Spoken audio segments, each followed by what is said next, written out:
ಟಾರ್ಗೆಟ್ಗೆ ಮತ್ತೆ ಸ್ವಾಗತ. ಯಡಿಯೂರಪ್ಪನವರೇ, ನಾಳೆ ನೀವು ಹೇಳಿರೋ ಪ್ರಕಾರ ನಾನು ಬಿಜೆಪಿ ಅಭ್ಯರ್ಥಿಗಳ ಪರವಾಗಿಯೂ ಕೂಡ ಪ್ರಚಾರ ಮಾಡ್ತೀನಿ, ಅನಂತಕುಮಾರ್ ಪರವಾಗಿಯೂ ಯಡಿಯೂರಪ್ಪ ಪ್ರಚಾರ ಮಾಡ್ತಾರೆ. ನೋಡಿ, ಒಂದು ಸಾರಿ NDAಗೆ ಹೋಗಿ ಮಾತುಕತೆಯಾಗಿ ಸೀಟಿನ ಹಂಚಿಕೆ ಆಗಿ ನನಗೆ ಒಪ್ಪಿಗೆ ಆಗಿ ಚುನಾವಣೆ ಕಣಕ್ಕೆ ಧುಮುಕಿದಾಗ ನನಗೆ ಬೇರೆಯವರು ಯಾರ ಬಗ್ಗೆಯೂ ಭೇದ ಭಾವನೆ ಇರೋಲ್ಲ. ನನಗೆ ಆ ಸಮಯದಲ್ಲಿ ಒಂದೇ ಒಂದು ದೃಷ್ಟಿಕೋನ, ನರೇಂದ್ರ ಮೋದಿಯನ್ನು ಪ್ರಧಾನಿ ಮಾಡೋಕ್ಕೆ ಹೆಚ್ಚು ಸಂಖ್ಯೆಯಲ್ಲಿ. ಇದೇ ಯಡಿಯೂರಪ್ಪ ಹೇಳಿದ್ರು, ನನಗೆ ಅನಂತಕುಮಾರ್ ಅವರೇ ನನ್ನನ್ನು ಕೆಳಗಿಳಿಸಿದ್ದು, ಅಡ್ವಾಣಿ ಅವರಿಗೆ ಕಿವಿ ಚುಚ್ಚಿದ್ದು, ದೂರು ಕೊಟ್ಟಿದ್ದು, ಅನಂತಕುಮಾರ್ CM ಆಗಬೇಕಾದ್ರೆ ರಾಜ್ಯ ಜನ ತೀರ್ಮಾನ ಮಾಡಲಿ ಅಂತ ಹೇಳಿದ್ರು. ಅದಕ್ಕೋಸ್ಕರನೇ ಹೊರಬಂದಾಯಿತು.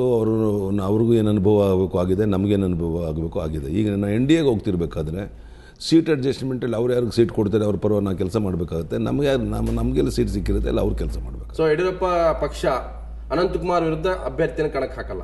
ಹೊಂದಾಣಿಕೆ ಆದರೆ ಅಭ್ಯರ್ಥಿ ಆಗೋ ಪ್ರಶ್ನೆ ಉದ್ಭವ ಆಗೋದಿಲ್ಲ. ಹೊಂದಾಣಿಕೆ ಆಗದೆ ಹೋದ್ರೆ ಖಂಡಿತ ಆಗ್ತೀವಿ. ಅನಂತಕುಮಾರ್ ವಿರುದ್ಧ ಅಭ್ಯರ್ಥಿ ಹಾಕಿ ಯಾರೇ ಇರ್ಬೋದು ರೀ. ನನಗೆ ಅವರು ಇವರು ಹೆಸರು ಯಾಕೆ ಹೇಳಲಿ. ನಾನು ನಮ್ಮ ಅಭ್ಯರ್ಥಿಗಳು ಹಾಕಬೇಕು, ಹೊಂದಾಣಿಕೆ ಆಗಲಿಲ್ಲ ಅಂದರೆ ಎಲ್ಲ ಹಾಕಬೇಕು ಅಂತ ನನಗನ್ಸುತ್ತೋ ಅಲ್ಲೆಲ್ಲ ನಮ್ಮ KJP ಪಕ್ಷದ ಅಭ್ಯರ್ಥಿಗಳು ಇರ್ತಾರೆ. ಒಂದು ವೇಳೆ ಹೊಂದಾಣಿಕೆ ಆದರೆ ಅನಂತಕುಮಾರ್ ಅವರಿಗೆ ಓಟ್ ಕೊಡಿ ಅಂತ ಹೇಳ್ಬಿಟ್ಟು ಯಡಿಯೂರಪ್ಪನವರು ಕೈ ಮುಗಿತಾರೆ. 100ಕ್ಕೆ 100 ಕೈ ಮುಗಿದು ಪ್ರಾರ್ಥನೆ ಮಾಡಿ ಅವ್ರನ್ನ ಗೆಲ್ಸಕ್ಕೆ ಏನ್ಬೇಕು ಪ್ರಯತ್ನ ಮಾಡ್ತಾರೆ. ನನ್ನ ನಂಬುದವರೇ ನನಗೆ ಮೋಸ ಮಾಡಿದ್ರು, ನನ್ನವರು ಅನ್ನೋರು ಯಾರು ಉಳ್ಕೊಂಡಿಲ್ಲ ಅಂತ ಹೇಳಿದ್ರಿ ನೀವು. ಅದಕ್ಕೋಸ್ಕರ ಹೋಗ್ತಾ ಇಲ್ವಲ್ಲ ನಾನು. ಈಗ ಅದೇ ಅನಂತಕುಮಾರ್ ಪರವಾಗಿ ನೀವು ಹೇಗೆ ಪ್ರಚಾರ ಮಾಡ್ತೀರಿ? ದೇಶದ ಹಿತದೃಷ್ಟಿಯಿಂದ ಹೊಂದಾಣಿಕೆ ನಿಮ್ಮ ಸ್ವಾರ್ಥಕ್ಕಾಗಿ ಹೋಗ್ತಾ ಇರೋದು. ದೇಶದ ಎಲ್ಲಿ ಹಿತದೃಷ್ಟಿ?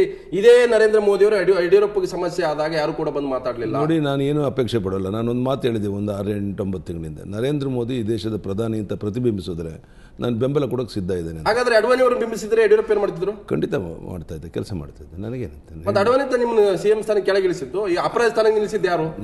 ಅನಂತಕುಮಾರ್ ಅದ್ವಾನಿಜಿ ಅಂತವ್ರು ತಲೆ ಕೆಡಿಸುವಂಥ ಕೆಲವು ಮುಖಂಡರುಗಳು ಪಾಪ ಅವರನ್ನು ಬಲಿಪಶು ಮಾಡಿದ್ರು. ಯಾರವರು? ಯಾತಕ್ಕೆ ಹೆಸರು ಹೇಳೋಕೆ ಹೋಗಲ್ಲ. ಹೇಳಿದ್ರಿ ಅನಂತಕುಮಾರ್ ಅಂತ ಹೇಳಿದ್ರಿ ನೀವು. ಈಗ ಅನಗತ್ಯವ ನಾನು ಯಾರ ಹೆಸರು ಹೇಳೋಕೆ ಇಚ್ಛೆ ಪಡೋಲ್ಲ. ಯಾಕೆ ನೀವು NDA ಮಿತ್ರ ಪಕ್ಷ ಈಗ ಸ್ಪಷ್ಟ ಆಗಿದೆ. ಪ್ರಶ್ನೆಗೆ ಉದ್ಭವ ಆಗೋದಿಲ್ಲ. ನರೇಂದ್ರ ಮೋದಿ ಮುಂದಿನ ಈ ದೇಶದ ಪ್ರಧಾನಿ ಅಭ್ಯರ್ಥಿ ಅಂತ ಆ ಪಕ್ಷ ಘೋಷಣೆ ಮಾಡಾಗಿದೆ. ಸೊ ನಾಳೆ ನರೇಂದ್ರ ಮೋದಿ ಕರ್ನಾಟಕ ಬಂದಾಗಿಲ್ಲ, ಯಡಿಯೂರಪ್ಪನವ್ರ ವೇದಿಕೆಯಲ್ಲಿ ಇರಲಿ, ಅವ್ರನ್ನ ಕರ್ಕೊಳ್ಳಿ ಬನ್ನಿ ಅಂತಂದ್ರೆ ಹೋಗ್ತೀರಾ? ನರೇಂದ್ರ ಮೋದಿ ಅವರು ಅಪೇಕ್ಷೆ ಪಟ್ಟರೆ NDA ಹೊಂದಾಣಿಕೆ ಎಲ್ಲ ಮಾಡ್ಕೊಳ್ಳೋಣ ಅಂತ ಅಷ್ಟರಲ್ಲಿ ತೀರ್ಮಾನ ಆಗಿದ್ರೆ ನಿಶ್ಚಿತ ಹೋಗ್ತಾನೆ. ನರೇಂದ್ರ ಮೋದಿ ಜೊತೆಗೆ ವೇದಿಕೆ ಹಂಚ್ಕೋತೀರಿ ಕರ್ನಾಟಕಕ್ಕೆ ಬಂದಾಗ? ಅವ್ರು ಅಪೇಕ್ಷೆ ಪಟ್ಟರೆ ಹಂಚ್ಕೊತಾನೆ. ಸೊ ನೀವಾಗಿ ನೀವು ಹೋಗಲ್ಲ?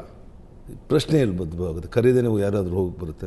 ಮತ್ತೆ ಖರೀದಿನೇ NDA ಪಾರ್ಟ್ನರ್ ಆಗಿದ್ರಲ್ಲಿ ನೀವು. ಎರಡು ವ್ಯತ್ಯಾಸ ಇದೆ ರೀ. NDA ಪಾರ್ಟ್ನರ್, ಈಗ NDA ಜೊತೆ ಇರ್ತಕ್ಕಂಥದ್ದು ಎರಡೆರಡು ಪಾರ್ಟಿಗಳು, ಒಂದು ಶಿರೋಮಣಿ ಅಕಾಲಿದಳ, ಇನ್ನೊಂದು ಶಿವಸೇನೆ. ಅದನ್ನ ಆಮೇಲೆ ಅದು ಸಂಖ್ಯೆ ಹೆಂಗೆ ಜಾಸ್ತಿ ಆಗುತ್ತೆ ಅಂತ ನೀವೇ ನೋಡಿರಂತೆ. ನರೇಂದ್ರ ಮೋದಿ ಗಾಳಿ ಬೀಸ್ದಂಗೆ ಸೊ ಹೋಗಿ ಭಾಷಣ ಮಾಡ್ತೀರಿ? ಭಾಷಣ ಮಾಡ್ತೀನೋ ಅಲ್ಲಿ ವೇದಿಕೆ ಹಂಚ್ಕೊಂಡು ಅಲ್ಲಿ ಕುಂತಿರ್ತಾನೆ, ಎರಡು ವ್ಯತ್ಯಾಸ ಏನಿಲ್ಲವಲ್ಲ. ಸೊ ಸಭಿಕರ ಸಾಲಲ್ಲಿ ಕೂಡ ಹೋಗಲ್ಲ ನೀವು? ಆ ಪ್ರಶ್ನೆ ಉದ್ಭವ ಆಗೋದಿಲ್ಲ. ಸೊ ಯಾರೆಲ್ಲ ನಿಮ್ಗೆ ಕೈ ಕೊಟ್ಟರು? ಇವತ್ತು ಬಸವರಾಜ ಬೊಮ್ಮಾಯಿ ಬರಲಿಲ್ಲ, ಸೋಮಣ್ಣ ಬರಲಿಲ್ಲ, ಉಮೇಶ್ ಕತ್ತಿ ಬರಲಿಲ್ಲ.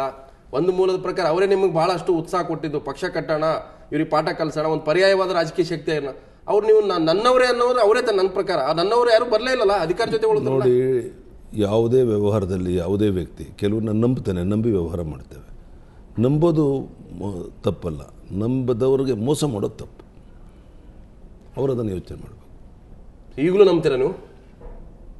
ಯಡಿಯೂರಪ್ಪನ ವೀಕ್ನೆಸ್ ಅದು.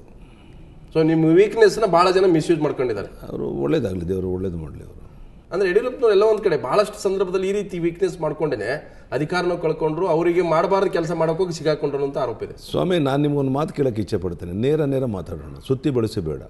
ಇವತ್ತು ಅಕ್ರಮ ಗಣಿಗಾರಿಕೆ ಬಗ್ಗೆ 52 ಕಂಪನಿಗಳನ್ನು ರದ್ದು ಮಾಡಿದ್ದಾರೆ. ಬೆಂಗಳೂರಿಂದ ಬಳ್ಳಾರಿಗೆ ಪಾದಯಾತ್ರೆ ಮಾಡಿದ್ರೆ ಸಿದ್ದರಾಮಣ್ಣ ಮುಖ್ಯಮಂತ್ರಿಗಳು, ಈಗ ತನಿಖೆ ಆಗ್ತಾ ಇದೆಯಲ್ಲ, ಅವ್ರಿಗೂ ತಾನೇ ಉರುಳು ಬಿದ್ದಿರುವಂಥದ್ದು. ಬಹುತೇಕ ಜನ ಕಾಂಗ್ರೆಸ್ ಕಾಲದಲ್ಲಿ ಕೊಟ್ಟವರೇ ಹೋಗ್ತಾ ಇದ್ದಾರೆ ಈಗ. ಮತ್ತು ಅವರೇ ತಾನೆ. ಅಲ್ಲೆಲ್ಲಾದ್ರೂ ಯಡಿಯೂರಪ್ಪನ ಹೆಸರು ಇದೆಯೇನು? ಅಕ್ರಮ ಗಣಿಗಾರಿಕೆ ಬಗ್ಗೆ ಯಡಿಯೂರಪ್ಪನಿಗೆ ಕೂಗೋದ್ರಲ್ಲ, ಲೋಕಾಯುಕ್ತ ರಿಪೋರ್ಟ್ ಕಣ್ಮುಂದೆ ಇಟ್ಕೊಂಡು ಇದುವರೆಗೆ ಎಲ್ಲರೂ ನನ್ನ ಹೆಸರು ಪ್ರಸ್ತಾಪ ಆಗಿದೆಯೇನು? ನಿಮ್ಮವರು ಒಯ್ದು ಕೊಟ್ಟಿದ್ದು ದಾಖಲೆಗಳು ಪುಟ ಗಟ್ಟಲೆ 1000 ಪೇಜು. ನೀವು ಹೇಳಿದ್ರೆ ಅದನ್ನು ಪದೇ ನಮ್ಮವರೇ ನಮಗಿಂತ ಹೊರಗಿನವರಿಗಿಂತ ನಮ್ಮವರು ನನಗೆ ನೋಡಿ, ನಮ್ಮ ದಾಖಲೆಗಳು ಏನಿದೆ ಅದು ಯಾರು ತಿರ್ಚಕ್ಕೆ ಬರೋದಿಲ್ಲ. ಯಡಿಯೂರಪ್ಪನ ಬಗ್ಗೆ ಅವ್ರ ಸಂಸ್ಥೆ ಯಾವುದೋ ಒಂದು ಬಗ್ಗೆ ಒಂದು ಡೊನೇಷನ್ ಕೊಟ್ಟು ಅನ್ನೋದು ಆಧಾರದ ಮೇಲೆ ನಾನು ರಾಜೀನಾಮೆ ತಗೊಂಡ್ರಲ್ಲ, ದೇಶದ ಜನ ಇದನ್ನು ಗಮನಿಸ್ತಾ ಇಲ್ವೇನೋ? ಅಡ್ವಾಣಿಯವ್ರಿಗೆ ಗೊತ್ತಾಗಿಲ್ಲ ಇದು? ಅನಂತಕುಮಾರ್ ಮಾತಾಡಿದ್ರ ಸಂಸತ್ನಲ್ಲಿ? ನಿಮ್ಮ ಸಂಸದರು ಮಾತಾಡಿದ್ರ? ನಿಮ್ಮ ನಾಯಕರೆಲ್ಲೂ ಮಾತಾಡಲಿಲ್ಲ, ಎಲ್ಲರೂ ದಾಖಲೆ ಕೊಟ್ಟಿದ್ದು ಅಲ್ಲ. ಅದ್ರ ಪರಿಣಾಮ ಏನಾಯ್ತು? ನನಗೆ ತೊಂದರೆ ಆಗಿರ್ಬೋದು, ಮಣ್ಣಪಾಲ ಆದ್ರು, ಅವ್ರಿಗೂ ಲಾಭ ಆದದ್ದೇನು? ನಿಮಗೂ ಲಾಭ ಆಗಲಿಲ್ಲ, ಅವ್ರಿಗೂ ಲಾಭ ಆಗಲಿಲ್ಲ. ನೋಡಿ, ರಾಜ್ಯದ ಜನತೆ ಇದರ ಎಲ್ಲವನ್ನೂ ಯೋಚನೆ ಮಾಡ್ತಾರೆ. ಒಂದು ಅಧಿಕಾರದಲ್ಲಿದ್ದ ಪಕ್ಷ 110 ಜನ MLAಗಳು ಠೇವಣಿಯನ್ನು ಕಳ್ಕೊಂಡು ಇಂಥ ದಯನೀಯ ಪರಿಸ್ಥಿತಿಗೆ ಬಂದಿದೆಯಲ್ಲ, ಇದು ಬೇಕಾಗಿತ್ತಂತ ಜನ ಮಾತಾಡ್ತಿದ್ದಾರೆ, ಪಕ್ಷದ ಮುಖಂಡಗಳು ಮಾತಾಡ್ತಿದ್ದಾರೆ. ಯಡಿಯೂರಪ್ಪನವರು ಕೂಡ ಏನು ನಂಬಿದ್ರು, ನನಗೊಂದು ಕಿಂಗ್ ಮೇಕರ್ ಸ್ಥಾನ ಸಿಗುತ್ತೆ, ನಾನೇ ಕಿಂಗ್ ಆಗ್ತೀನಿ ಅಂತ ಹೊರಟರು. ಜನ ಅದನ್ನು ಒಪ್ಪಲಿಲ್ಲ ನಿಮ್ಮನ್ನು. ನೋಡಿ ಸ್ವಾಮಿ, ಒಪ್ಪಲಿಲ್ಲ ಅಂತ ನಾನು ಹೇಳೋದು ಒಪ್ಪೋದಿಲ್ಲ. ಆ ಚುನಾವಣೆ ಸಂದರ್ಭದಲ್ಲಿ ನೀವೇ ಸಾಕ್ಷಿ.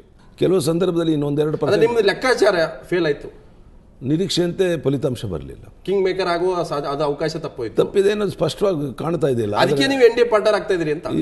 NDA ಪಾರ್ಟ್ನರ್ ಆಗೋದಕ್ಕೂ ಮತ್ತೊಂದಕ್ಕೂ ಸಂಬಂಧ ಇಲ್ಲ. ಪ್ರವಾಸ ಮಾಡ್ತೇನೆ, ಹೋರಾಟ ಮಾಡ್ತೇನೆ, ನನಗೆ ಪಾರ್ಟಿ ಕಟ್ಟೋದು ಹೋರಾಟ ಮಾಡೋದು ಹೊಸದಲ್ಲ, ಮತ್ತೊಮ್ಮೆ ಎದ್ದು ನಿಂತ್ಕೊಂತೇನೆ ಅನ್ನೋ ವಿಶ್ವಾಸ ಇದೆ. ನೀವು ಒಂದು ಮಾತು ಹೇಳಿದ್ರಿ ಹಿಂದೆ, ನನಗೆ ಹಾದಿ ಬೀದಿಯಲ್ಲಿ ಮಲಗಿ ಗೊತ್ತಿದೆ, ಹೊಸ ಮನೆಯಲ್ಲೇ ಮಲಗಬೇಕಂತೇನಿಲ್ಲ, ಆದರೆ ಹೊಸ ಮನೆ ಕಟ್ಕೊಂಡಿರಿ, ಆ ಹೊಸ ಮನೆ ಬೀಳಿಸ್ತೀರಿ ಅನ್ನೋಂಥ ಒಂದು ಗುಮಾನಿದೆ. ನೋಡಿ, ಇದು ಕಲ್ಪನೆಯ ಲೋಕದಲ್ಲಿ ನೀವು ಯಾರು ಇರೋದು ಬೇಡ. ಹೊಸ ಮನೆ ಕಟ್ಟಿದ್ದೇನೆ, ಆ ಮನೆಯನ್ನು ಭದ್ರವಾಗಿ ಅಲ್ಲಿರುವಂಥವ್ರು ಗಟ್ಟಿಮುಟ್ಟಾಗಿ ಮುಂದೆ ಹೆಜ್ಜೆ ಇಡೋಕ್ಕೆ, ಅವರು ನೆಮ್ಮದಿಯಿಂದ ಇರೋಕ್ಕೆ ಏನು ಬೇಕೋ ಅದ್ರ ಬಗ್ಗೆ ಯೋಚನೆ ಮಾಡ್ತಾ ಇದ್ದಾರೆ. ನಿಮ್ಮಲ್ಲೇ ಭಾಳಷ್ಟು ಜನ ಬೇಡ, ನಮ್ಮ ಅಸ್ತಿತ್ವ ಉಳಿಸ್ಕೊಳ್ಳೋಣ ಅಂತ ಹೇಳಿದ್ದಾರೆ. ನೋಡ್ರಿ, ಒಂದು ಮಾತು ಭಾಳ ಸ್ಪಷ್ಟ ಇದೆ, ಅಲ್ಲಿರುವಂಥ ಮುಖಂಡರುಗಳಿಗೆ ಪ್ರಾಮಾಣಿಕತೆ ಇಲ್ಲ. ಯಡಿಯೂರಪ್ಪನವ್ರು ಬಂದು ಈ ಪಕ್ಷ ಕಟ್ಟಿ ಒಂದು ಬದಲಾವಣೆ ತರಬೇಕು ಅಂತ ಅವ್ರ ನಿರೀಕ್ಷೆ ಏನು ಮಾಡ್ತಾ ಇಲ್ಲ. ಇವತ್ತು ನರೇಂದ್ರ ಮೋದಿ ಬರ್ತಾ ಇದ್ದಾರೆ, ನಮಗೆ ನಾವೇ ಪಾರ್ಟಿಯನ್ನು ಕಟ್ಬೋದು ಅಂತ ವಿಶ್ವಾಸ ಅವ್ರಿಗಿದೆ. ಅವರು ದೇವ್ರು ಒಳ್ಳೇದು ಮಾಡಲಿ, ನಾನೇ ಕಲ್ಲಾಗಲಿ, ಅದಕ್ಕೆ ನಾನೇ ಕಡ್ಡಿ ಮಾಡಲಿ. ಹೊಳೆ ಬಂದಿದೆ, ಬ್ರಿಡ್ಜ್ ಬೇಕು ಯಡಿಯೂರಪ್ಪ ಅಂತ ಅಲ್ಲ, ಅದು ಅವ್ರಿಗೆ ಬಿಟ್ಟಂಥದ್ದು. ನಾನು ಹೇಳ್ತಾ ಇದ್ದೇನೆ, ನಾನು ನನ್ನ ಕಡೆ ಈ ಕಡೆ ನಿಂತ್ಕೊಂಡು ನನ್ನಿಂದ ಏನು ಬೇಕೋ ಬೆಂಬಲವನ್ನು KJPಯಿಂದ ಕೊಡ್ತೇನೆ. ಈ ಸೀಟ್ ಸೇರಿದ ಮಾತುಕತೆ ನೀವು ಶುರು ಮಾಡೋದು ಯಾವಾಗ?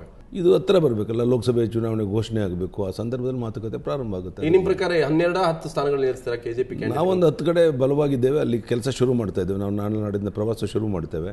ಅಲ್ಲಿ ಹೋದಾಗ ಅಲ್ಲಿ ಅಭ್ಯರ್ಥಿಗಳು ಯಾರು ಕಣ್ಮುಂದೆ ಬಂದಿದ್ದಾರೆ, ಯಾರು ಆ ಥರ ಶಕ್ತಿವಂತರಿದ್ದಾರೆ ಅನ್ನೋದನ್ನು ಐಡೆಂಟಿಫೈ ಒಬ್ಬರು ಇಬ್ಬರು ಮಾಡ್ತಾ ಇದ್ದೇವೆ. ಆದಷ್ಟು ಬೇಗ ನಮ್ಮ ಮುಂದಿನ ಸಂಭವನೀಯ ಅಭ್ಯರ್ಥಿಗಳನ್ನು ಐಡೆಂಟಿಫೈ ಮಾಡಿ ಅದನ್ನು ಘೋಷಣೆ ಮಾಡಿ ಕೆಲಸ ಮಾಡೋಕ್ಕೆ ಪ್ರಾರಂಭ ಮಾಡ್ತೇವೆ. ಅಂದರೆ ಬಹುತೇಕ ಮುಂದಿನ ತಿಂಗಳೊಳಗೆ ನಿಮ್ಮ ಅಭ್ಯರ್ಥಿಗಳು ಲಿಸ್ಟ್ ಫೈನಲ್ ಆಗುತ್ತೆ? ಲಿಸ್ಟ್ ಫೈನಲ್ ಆಗೋಲ್ಲ. ಈಗ ತುಮಕೂರು ಬಸವರಾಜ್ ಮೊನ್ನೆ ನಡೆದಂಥ ತುಮಕೂರು ನಗರಸಭಾ ಚುನಾವಣೆಯಲ್ಲಿ ಕಾಂಗ್ರೆಸ್ ಸಪೋರ್ಟ್ ಮಾಡಿದ್ದಾರೆ, ಅವ್ರ ನಮ್ಮ ಜೊತೆ ಬರಲ್ಲ. ಲೋಕಲ್ ಬಾಡಿ ಎಲೆಕ್ಷನ್ಸ್ ಯಾರು ಬೇಕಾದ್ರೂ ಸಪೋರ್ಟ್ ಮಾಡಿ ಅಂತ ಹೇಳಿದ್ದೆ. ಬಸವರಾಜ್ ಇವತ್ತು ನನ್ನ ಜೊತೆಗಿದ್ದಾರೆ, ಮುಂದಿನ ನನ್ನ ಜೊತೆಗಿರ್ತಾರೆ. ಸೊ KJP ಅಭ್ಯರ್ಥಿಯಾಗಿ ತುಮಕೂರಿನಲ್ಲಿ ಕಣಕ್ಕಿಳಿತಾರೆ ನಿಶ್ಚಿತವಾಗಿ. ನಿಮ್ಮ ಪಾರ್ಟಿ ಬಿಟ್ಟು ಹೋಗಲ್ಲ ಅವರು? ಖಂಡಿತ ಇಲ್ಲ. ಸೊ ನಾನು ಮತ್ತಷ್ಟು ಯಡಿಯೂರಪ್ಪ ನಮ್ಮ ಜೊತೆ ಮಾತಾಡ್ತೀನಿ. ಅದಕ್ಕಿಂತ ಮೊದಲು ಇನ್ನೊಂದು ಬ್ರೇಕ್.